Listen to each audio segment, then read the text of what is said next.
The People First podcast is a show presented by people with learning disabilities for our friends and community. We talk about issues that are important to us and interview interesting people to find out new information. This is our way to make a difference and have our voices heard.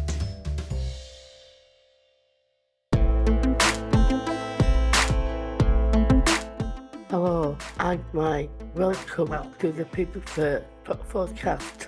This week we have a very special guest all the way for the Tiffany Yu. Tiffany is a disability activist and also as usually writing a book about disabilities, the Anti-Ablest Manifesto. We all are very excited to get to speak to her story, her UK book tour, and about the book and her work also an advocate. Welcome, Tiffany. Thank you so much for joining you today. Thank you so much for having me.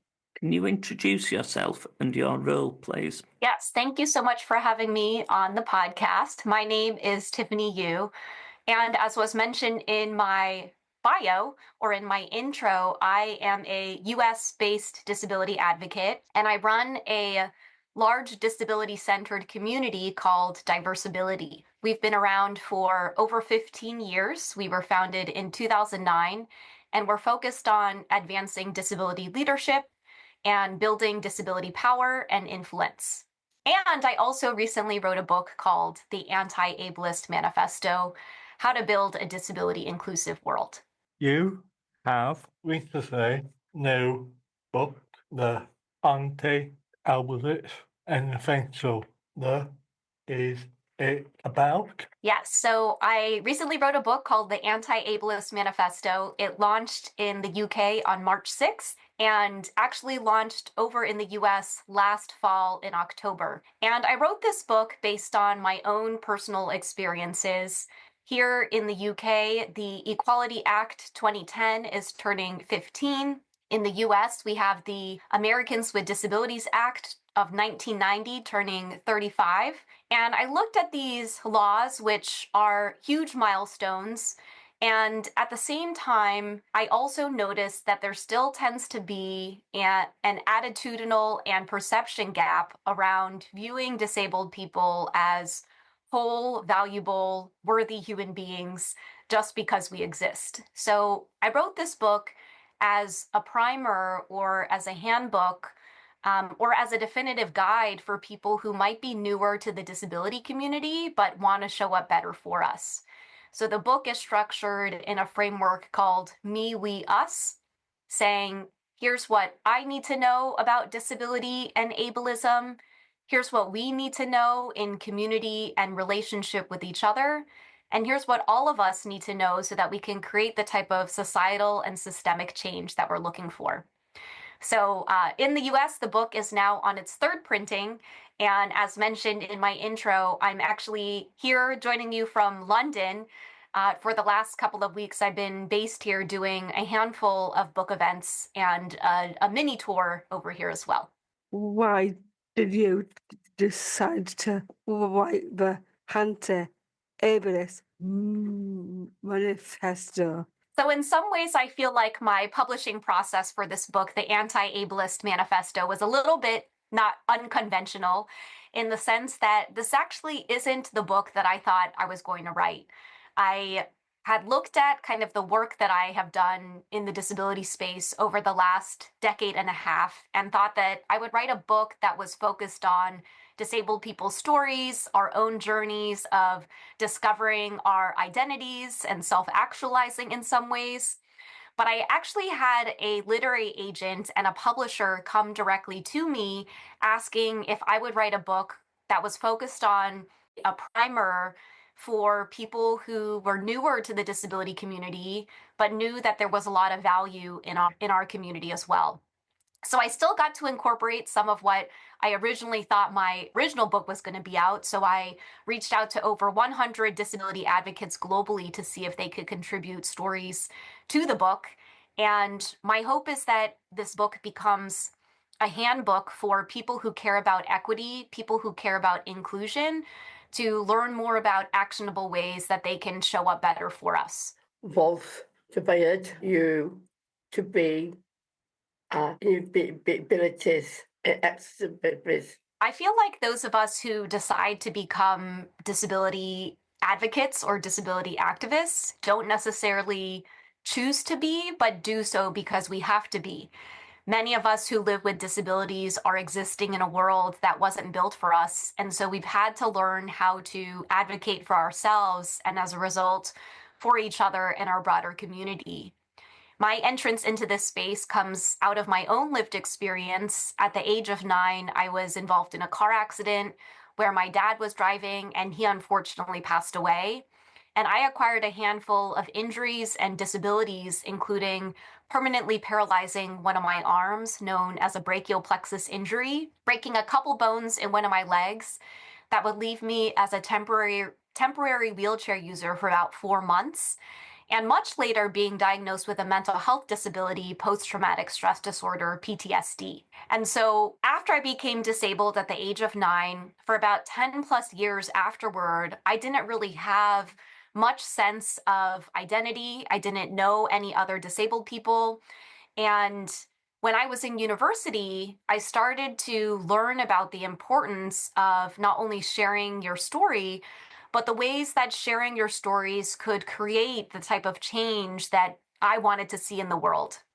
And today, I like to use the phrase that I'm building and funding the things I wish existed when I was younger.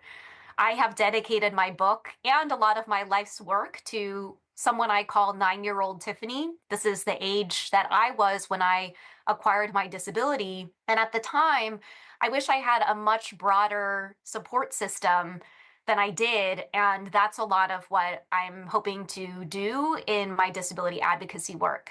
And so I actually think that before we become disability advocates, or at least in my own journey, I was a community builder first. I was looking for other people who might resonate or see parts of themselves in my story. And as a function of getting to know other disabled people and building my community that way, it actually helped me determine what issues I could lend my voice to or help amplify to make changes that would better the community for all of us. Do you think people need to be more aware of people with disabilities?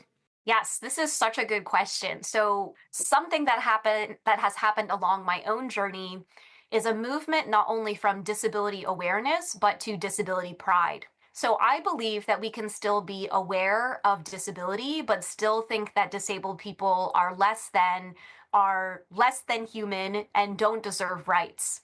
But disability pride is this concept that says a disabled person can assert their value and worth in a society that might think that we are less than or broken or need to be fixed. And essentially, disability pride says that there are over 1 billion of us who have disabilities globally.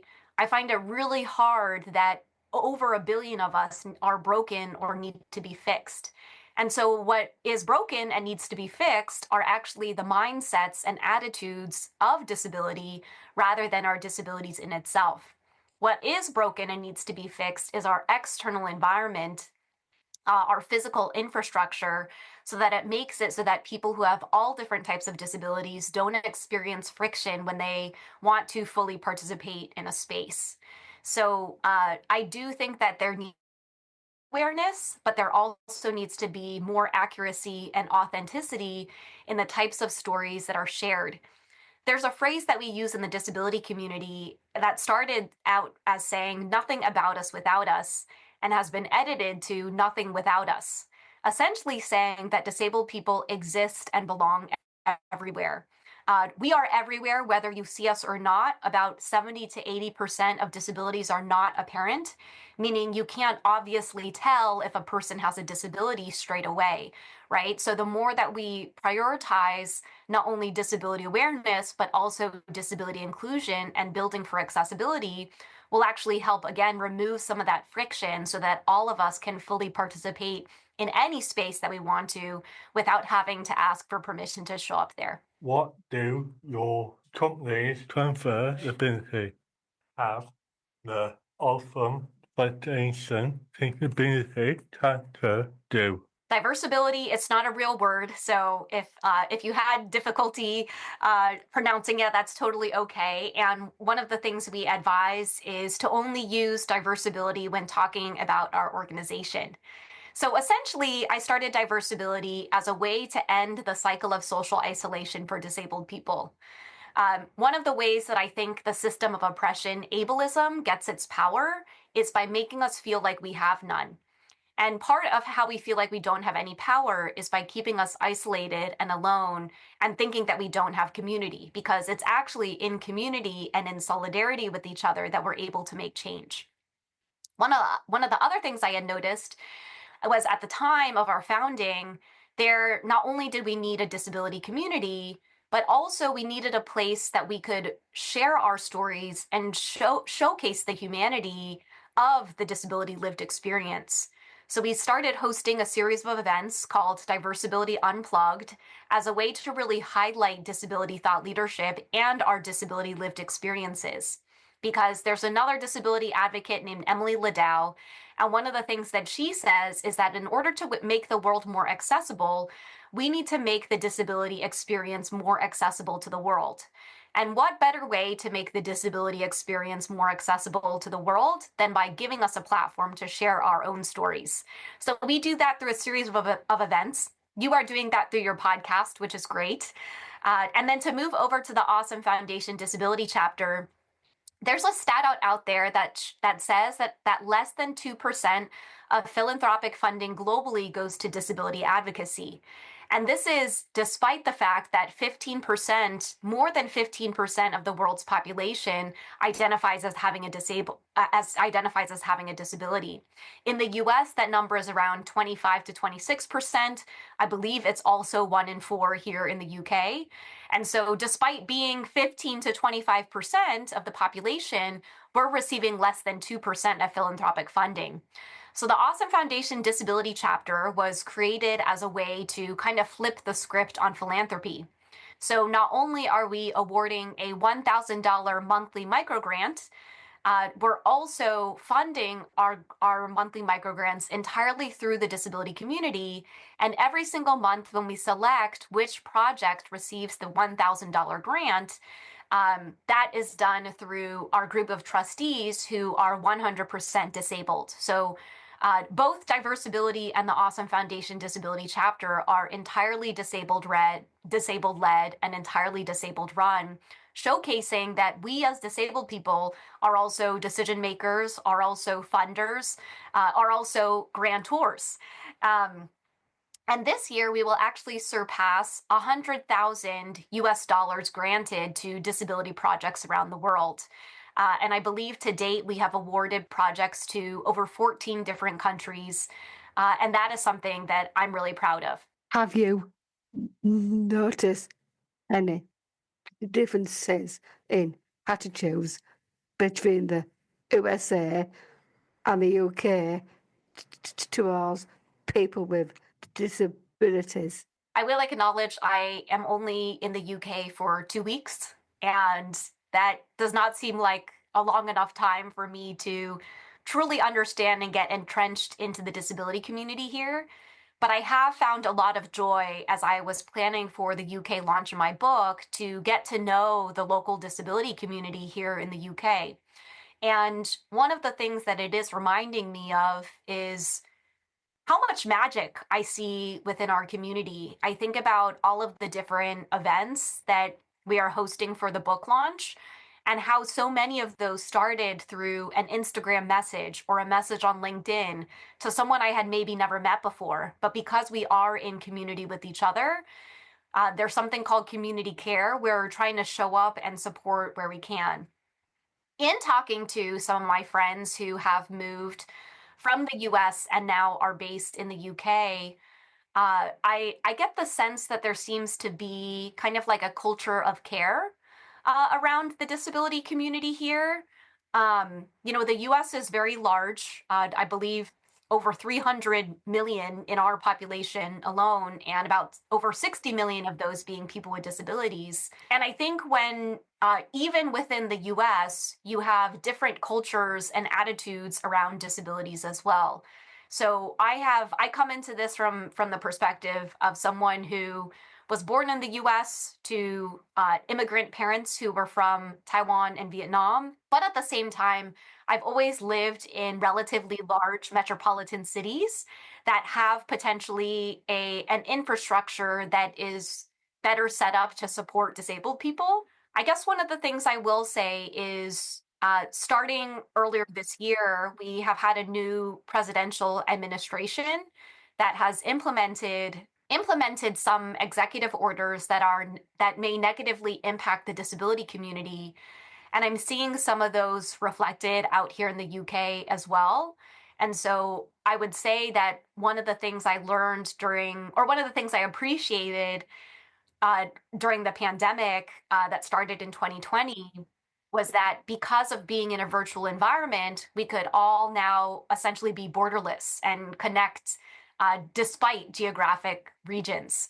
But all of that to say that being based in Los Angeles, I think it is about a 7-hour time difference from the UK, that it wasn't as easy to connect with my peers over here in the UK. But I will say that every single time I go to a new place, I like to show up by listening first and showing up with curiosity rather than asserting that I know everything. So all of that to say that in addition to me, I hope that you have a lot of UK disability advocates on the podcast as well to learn more about kind of what the perspectives and attitudes are here.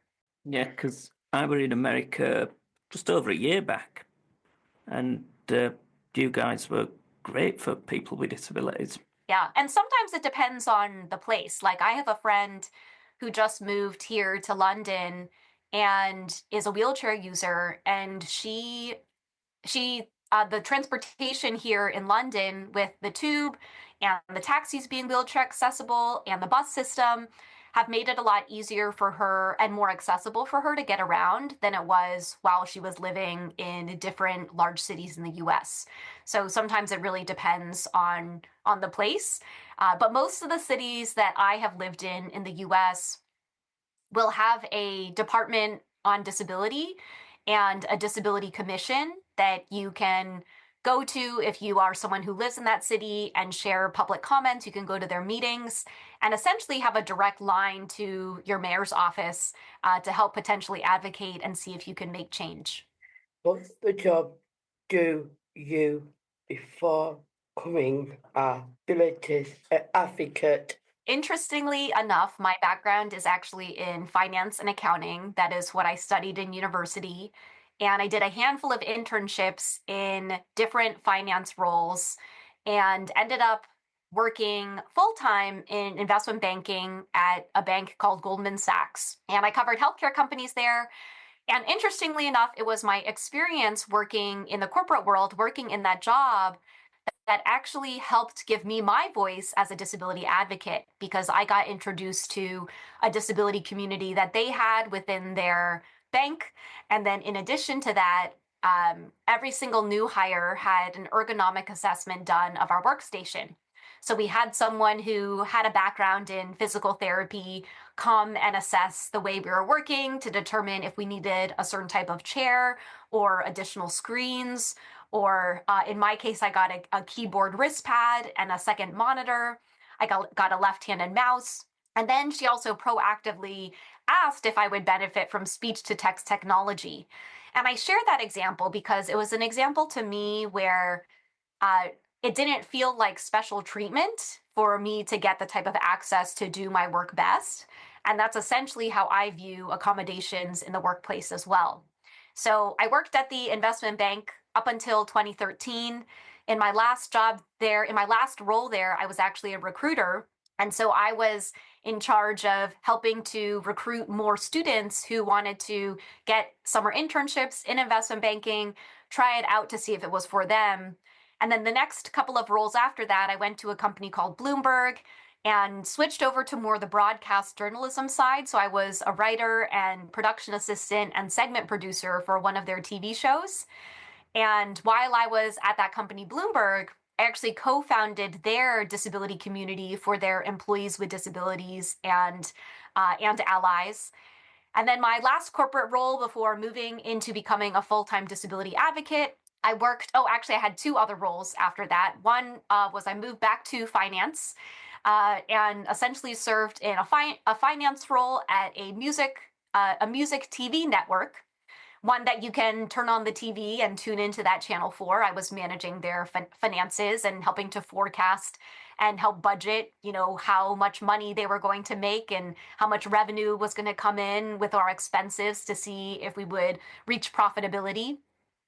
And then my final role before moving into disability advocacy full-time was being a community manager at a real estate startup.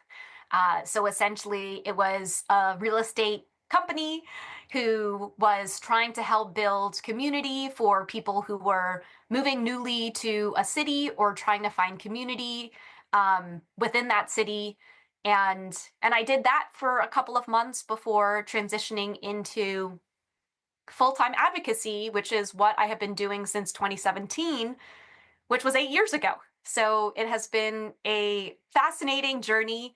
I guess one could call it a jungle gym of going from more of a finance business oriented type role to now doing something that's a little bit more community oriented and advocacy related. What are your goals for being a disability advocate, and what change would you like to see in the world? I think my overall mission is to increase access and opportunity for the disability community. So when I think about anything that I'm doing, I ask myself the question, does this move forward the work? And so with the community, I find that if you're able to find community and people who support you and lift you up and challenge you, it gives you the self-confidence to go out and share your story or figure out what different issue areas you want to advocate for. If I look at some of the work I do on social media or through the book or through speaking or even coming on podcasts like this, a lot of it is about education and shifting and changing narratives around what disability looks like. And in addition to that, I have two other pillars of my impact and advocacy. One is around economic empowerment, kind of what we're doing at the Awesome Foundation Disability Chapter, around how can we reinvest money back into the disability community. We know that this is a valuable, whole, incredible community that we want to create more opportunities for. And a lot of times, part of the reason why the projects or initiatives can't move forward is because they just need a little bit of funding to get to that next milestone. And then I also do some civic engagement work. I serve on a couple advisory boards to help make sure that we have a disability perspective or disability representation at all different levels about how we think about things. So one of the advisory boards that I'm on is around LA28, Olympics and Paralympics that are coming to Los Angeles in a couple of years, and making sure that how we hire to LA28 as an organization is reflective of what Los Angeles looks like, and ensure that we can also hire disabled people throughout the process. And then to your other question, what change would you like to see in the world? When I first started doing my work, I essentially said that I would like for this work to cease to exist. Essentially, that means I'd like us to get to a place where disabled people are so integrated and included in society that we don't need to have advocates. We have been able to make progress. So I've been disabled for almost 30 years. I've been active as a disability advocate for over 15. And when I first started this work 15 years ago, I would tell people about the concept of disability pride. And I would get strange looks because people couldn't understand how a disabled person could be proud. And now in 2025, at least in the US last year, my governor of California proclaimed July as Disability Pride Month for the entire state of California. There's a lot more understanding, even if it is within the disability community at first, around the fact that we can be disabled and proud, the fact that disabled joy does exist, the fact that we are extraordinarily ordinary. We don't need to fall into superhero or tragic tropes simply because we are disabled. We have full, colorful lives that we can't wait to tell people about. So I think that's my longer term vision for the work. Is starting out, I want to figure out ways that I can use my own power and privilege to fight for more disability justice and create more access and opportunity. But then the longer term, I will hope that some of those levers create the type of equity that we're looking for, that disabled people aren't seen as devalued or dehumanized or less than, which I think is some of what the media and society's messaging has been, unfortunately. Have you worked with people with learning disabilities before? One of the things that I will share about Diversability is that we are cross disability, which means that our community is open to people who have all different types of disabilities.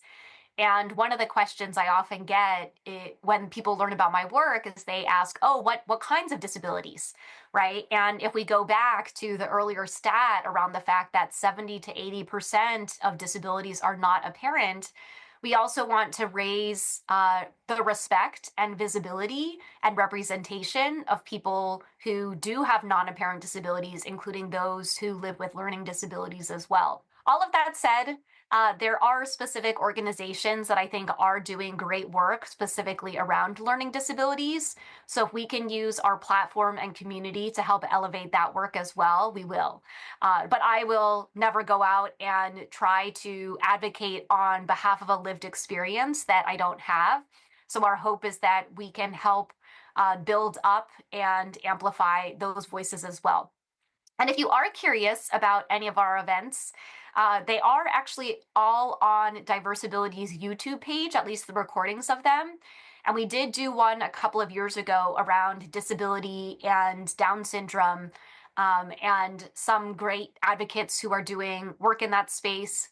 Here in the US, there is a great organization called the Harkin Institute, which is focused on closing the disability employment gap and focused on helping to support people who have intellectual and learning and developmental disabilities get access to competitive integrative employment and essentially get out of what are known as sheltered workshops, which says, hey, we know that you can do work at least a minimum wage, and let's try to get you work where you feel like you're valuable and contributing to society. Because work is actually where many of us spend a third or at least more than a third of our lives. So my hope is that wherever we work, we will feel valued and like we're contributing.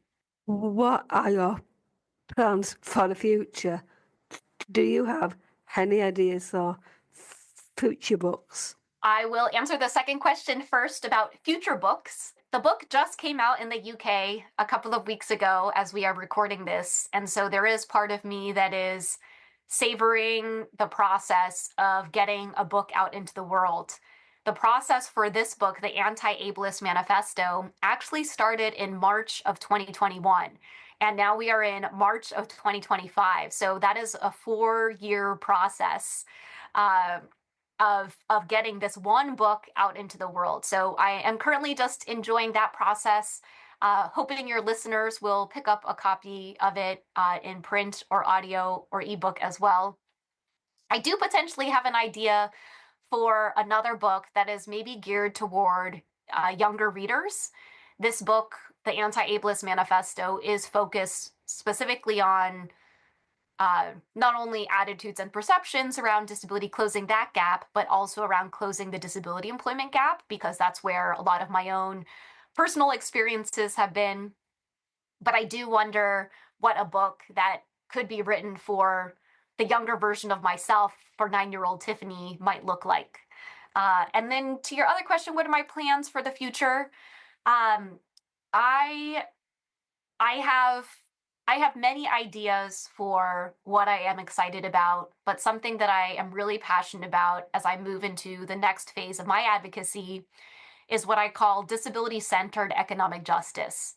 Again, it's looking at the role of money and reinvesting money, not only helping support disabled people's livelihoods directly, not only through the Awesome Foundation Disability Chapter, but we also, again, through Diversability, hire directly from the disability community, and that's always been part of our values. So yeah, I think I am curious about continuing along, focusing more advocacy work on disability-centered economic justice to ensure that we're not only surviving in our current economic climate, but we're thriving and supporting each other as well. There's also some really great attention right now on disability entrepreneurship.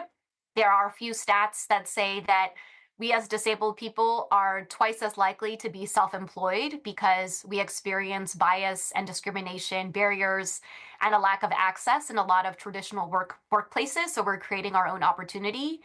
And at the same time, we're hiring other disabled people at 10 times the rate of non-disability owned businesses. So we're also creating economic opportunity for other people within our community. So at a baseline level, it's saying, hey, I want more disabled people to get paid if they want to. I want them to gain valuable work experience. And I want us to figure out ways that we can continue to support and elevate the disability economy. If people want to find out more info about your or we can find it. If you want to learn more about me and my work, you can go to my website, tiffanyyu.com. You'll see information there about different ways that you can get the book at your favorite book retailer. And you'll also see all of my social media links there, where you can follow me across social media on LinkedIn and Threads, Blue Sky, Twitter or X, Facebook, Instagram, TikTok. I'm on all of them. And if you're interested in learning more about Diversability, you can find us at Diversability. That's DIVERSABILITY across social media platforms and learn more about our events that are coming up. And you can check out recordings from our past events. We also have a podcast as well, Diversability Amplified, where we are interviewing guests to learn more about their own journey to discovering disability pride. What type of book do you read? So there are two types of books that I read. They're both nonfiction. I love a good memoir. One of my favorites is called Educated by Tara Westover. But it's always fun to read memoirs and learn about people's personal journeys. And then the other type of book I like to read is more what I call like leadership development. It's just how can we be better people? And one of my favorite leadership development books is called Daring Greatly by Brene Brown. And essentially it talks about leading with vulnerability and building shame resilience and how vulnerability